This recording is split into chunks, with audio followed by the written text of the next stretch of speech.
Another awesome game. Miami Dolphins at the Houston Texans. This one's at 1. Texans by 2.5 here, over under 46.5. But the 6-7 Dolphins taking on the 8-5 Texans.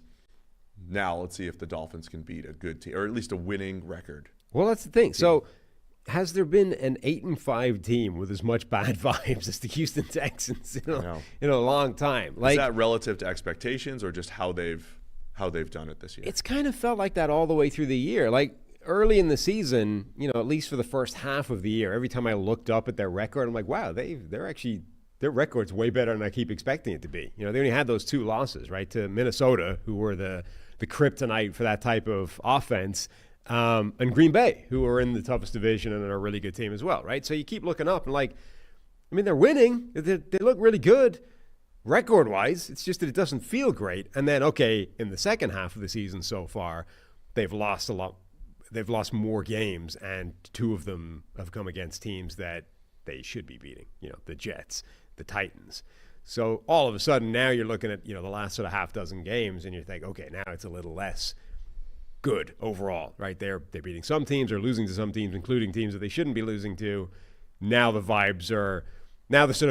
results are matching the vibes from early in the season, which is this might be going well, but it doesn't feel good.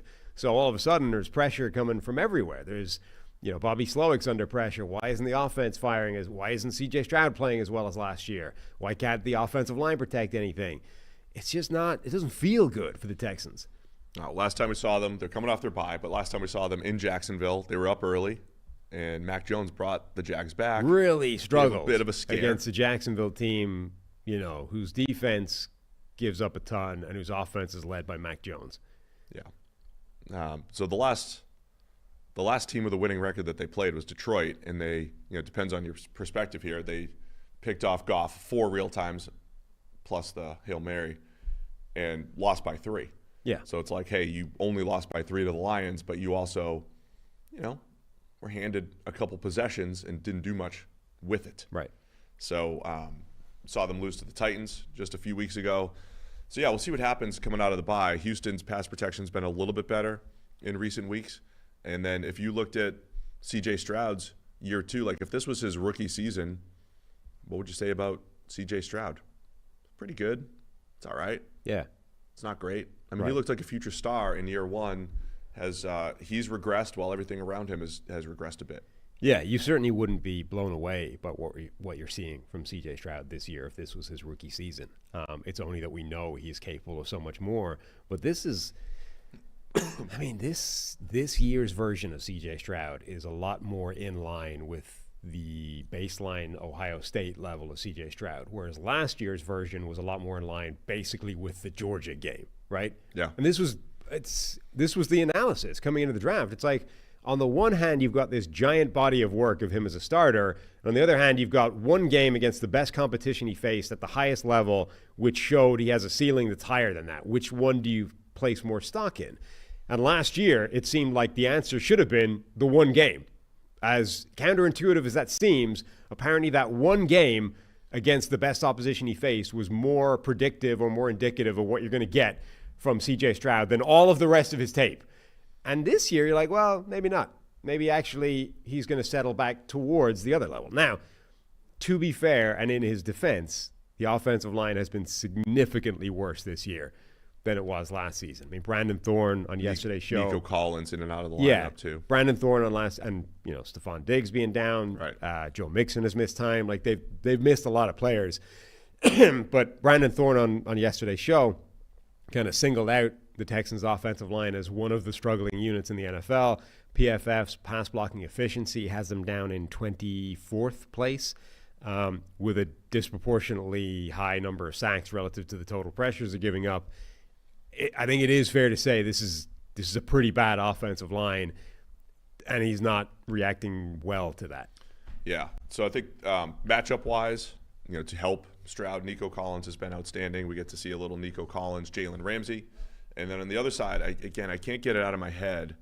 I really want to like Houston. And I still think if we talk about the season a lot in 4-game stretches, like if this becomes a good 4-game stretch for Houston, they become, they got Kansas City in the next few weeks. Like they've got some challenging games, but if they can play their best football they're capable of knocking off good teams. They got to take care of business against Miami, but I can't get out of my head how many deep passing opportunities they've allowed, even including Derek Stingley, right? Who's I think ball skills have been incredible, and then other times there's just dudes running past him.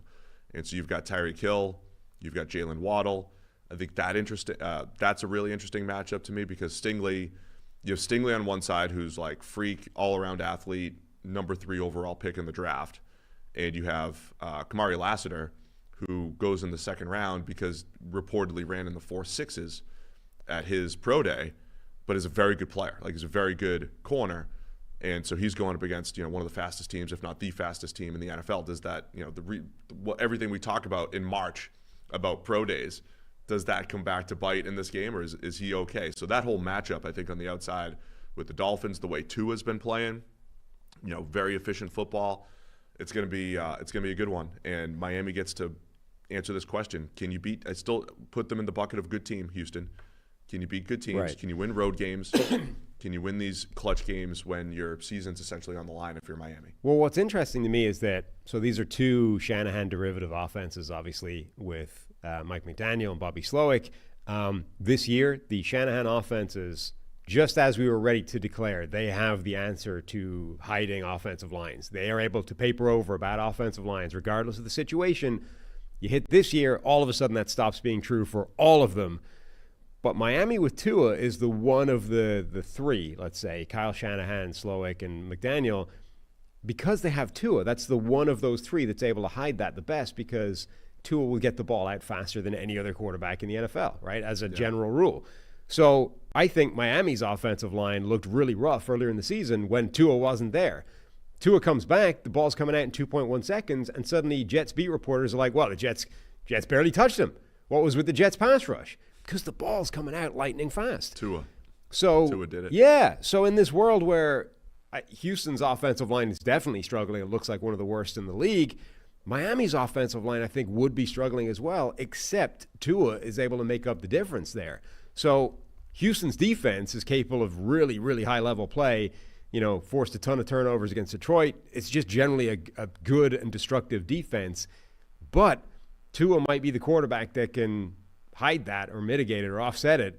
Meanwhile, on the other side of the ball, Miami's defense is pretty destructive in its own right, and I don't think C.J. Stroud or the offense is able to do as good a job of hiding that. The thing I'm always interested in these matchups, and it's not going to be great, I'm not going to bring great analysis to the table because I'm more asking a question. Perfect. How does familiarity work, right? Like when you're Bobby or you're McDaniel, you know each other's terminology, you know each other's tendencies, right? It's the same scheme. You've diverged a little bit and done your own stuff, but you know how the system works, right? You know if you see X, we're gonna do Y.